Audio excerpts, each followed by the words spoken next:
Welcome to Reeves Rants, the voice of the working class. I got a good video for you today, but before that I'm going to say some stuff that is hopefully not going to turn too much of you off, but hear me out with what I have to say. And that is that Donald Trump should not be the president. Again. And I'm not saying that because I dislike Donald Trump. I'm not saying that because I wouldn't vote for him again. I would vote for him again if he was the Republican candidate. I would rather see a really strong, independent candidate than either one of these two horrible parties. But this is what we're stuck with. I can't possibly see myself voting for any Democrat, especially considering the direction that they're going in, the direct attack at our Constitution constantly. Shut down freedom of speech, take away people's guns, take away rights. It's literally what the entire left and the Democrat Party has come to represent at this point in America. So you really only have one of two bad choices. But I'm talking about we as people actually unifying behind a candidate. For once, a candidate actually being worth a crap to where we all want to vote for them. Because they truly are going to unify us. Financially, socially. And that's why I think it's time we move past Donald Trump. He was president for 4 years. He did a great job financially. But he brings too much heat to the point where there are so many people who are anti-Trump that they won't turn. They're not going to turn. And we genuinely need to move forward in a direction that unifies all of us and to where America can get back to a more prosperous place that we know we can. And we know we can because of Donald Trump. His financial policies were great for America, even if people don't like that or not. Real-world median household income under Trump rose from $66,657 in 2016 to $71,186 in 2020. That's an increase of 6.8% in only 4 years. That was despite the effects of COVID. And remember, there was no inflation then.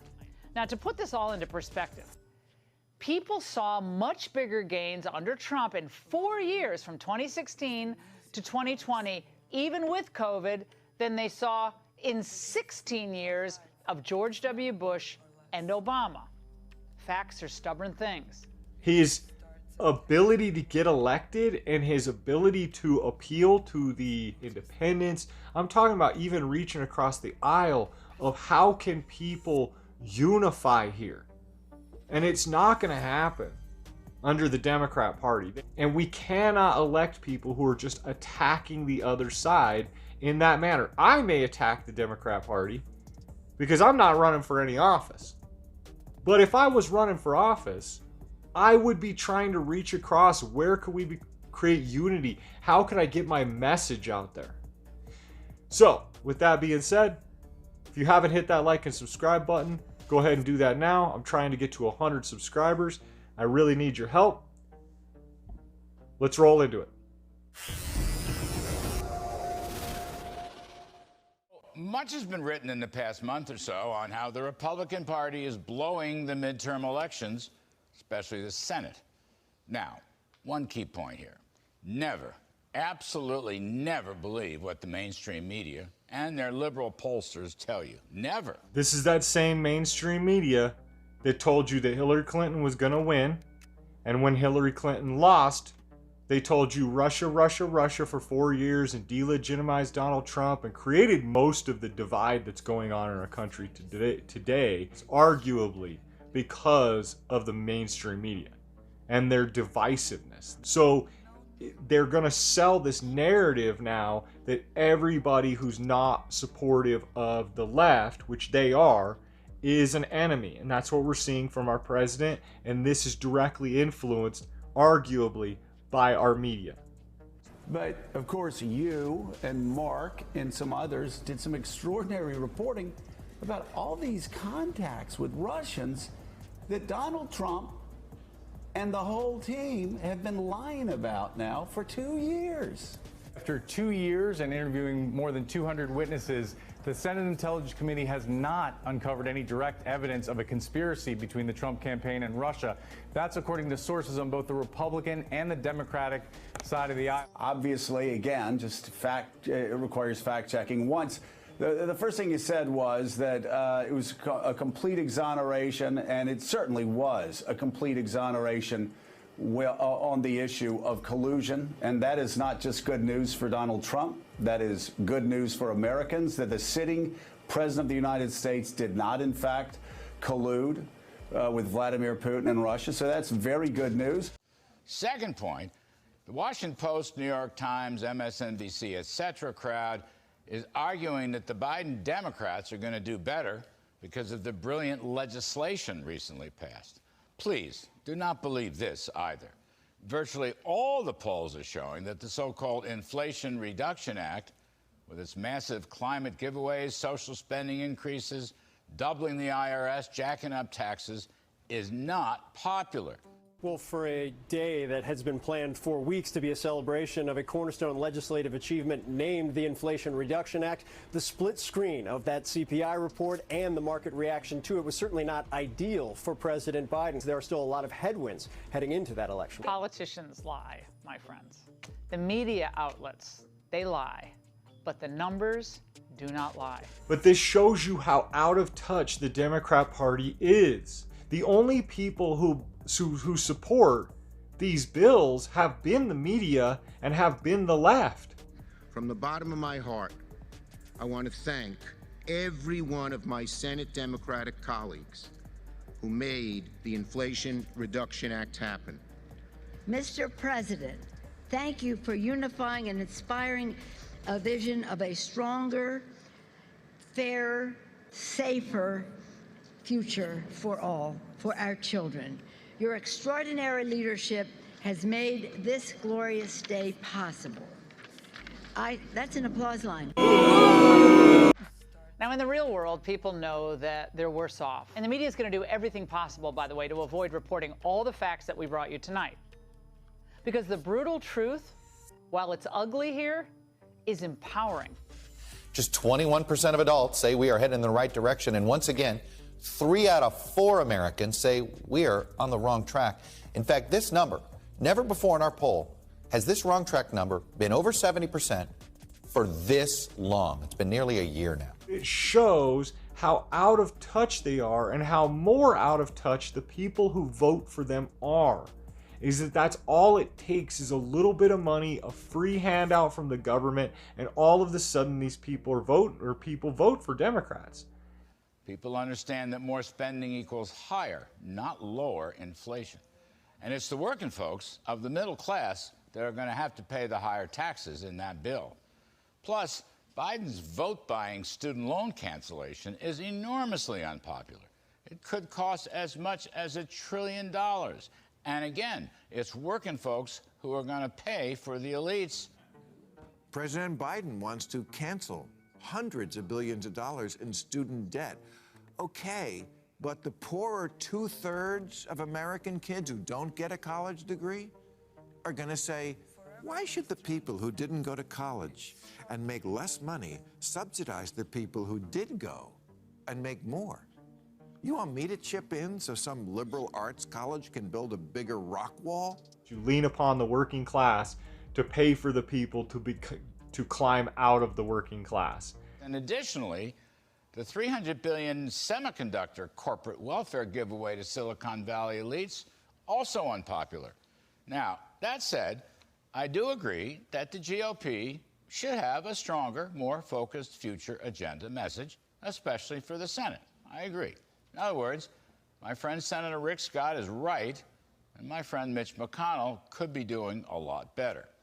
Now, GOP tech guru Peter Thiel is undoubtedly right that Republicans should have a more positive agenda-based message on a broad-based economic growth package that benefits all Americans. I'll piggyback off that to make my point. Donald Trump is so distracting. Look at how much Donald Trump is in the media, and he's not the president. Think about how bad it's going to be if he becomes the president again. That's all we're going to hear about. And people who watch CNN, people watch MSNBC, people watch this very left-leaning news, we need to get to some of these people. That's what America's about, is all of us. Not about just a couple of us, or the left or the right. And we can't unify behind Donald Trump. But we can unify behind ideas and the actual issues that Americans care about. And that'll disregard Donald Trump. It'll disregard the Democrat Party. It'll literally push them to the side, because the issues are what people need to care about and do care about. And if the Republican Party, or the Independent Party for that matter, focus heavily on the message of the issues, not lying to us and not the message, but having a message that unifies and shows America a positive direction that we're going in. Because all we ever see from our politicians is the past, of the present, and a very short look at the future. But look at someone like Elon Musk, who has a 1,000-year view of the human species. What are we as humans, and Americans especially, our job as Americans is to lead the rest of the world out of the tyranny that they're dealing with in their countries. America is supposed to be the thing that everybody else becomes. And we all become free, and we all become more free with more rights. And our rights are given to us by, whether you believe in the Big Bang or you believe in a creator, they're damn sure not given to you by a government. So we need to unify for the positive direction of America. And Donald Trump is too divisive for that. Senator Scott is right to develop his 12-point plan. Newt Gingrich also right that the GOP should focus on key issues rather than the 2024 presidential election. On the issues, let's not make this any harder than it needs to be. Inflation, food prices, gas and electricity, recession, crime, open borders and fentanyl, and parental choice in the schools would be a nice, clear, 5-point issues plan where the GOP can criticize Biden and propose their own straightforward solutions. Not hard.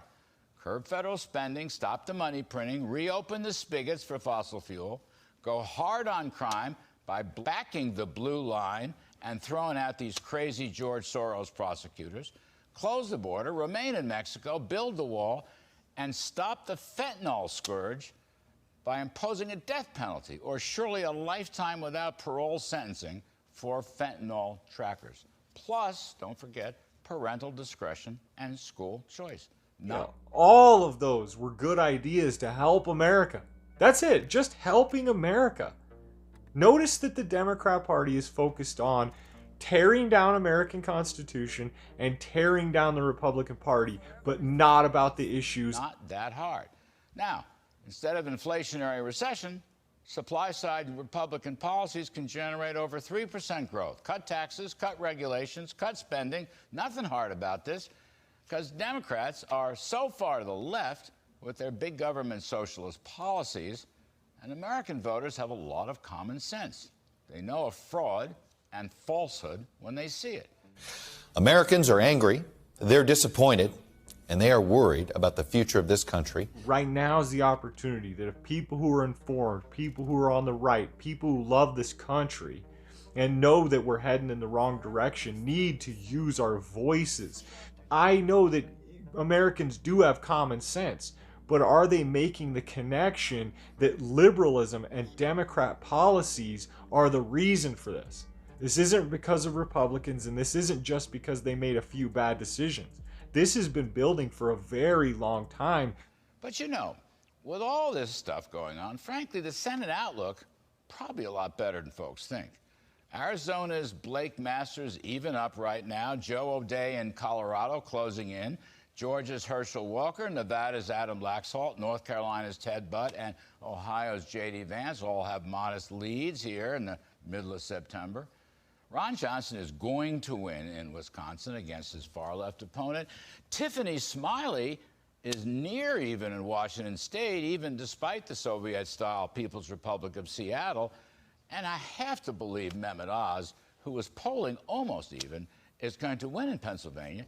I know that last segment probably doesn't mean a whole lot to a lot of you out there, Senate races and things like that, but I left that in because I think it's important for people to see that the majority of those candidates that are winning in their Senate races are not pushing what the Democrats would call the MAGA agenda.